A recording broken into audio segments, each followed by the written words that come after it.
गांव की सबसे बदसूरत लड़की बनेगी महलों की रानी।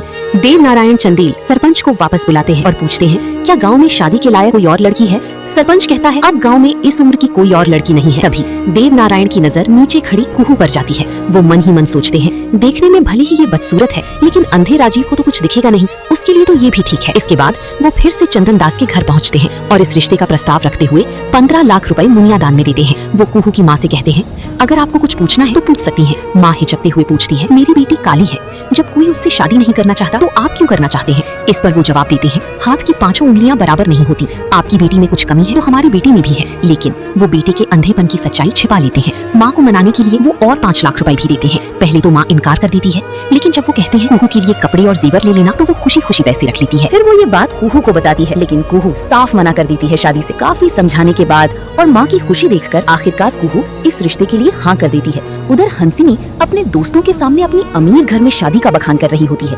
तभी उसे पता चलता है कि कुहू की शादी भी उसी घर में हो रही है, तो उसका खून खौल उठता है।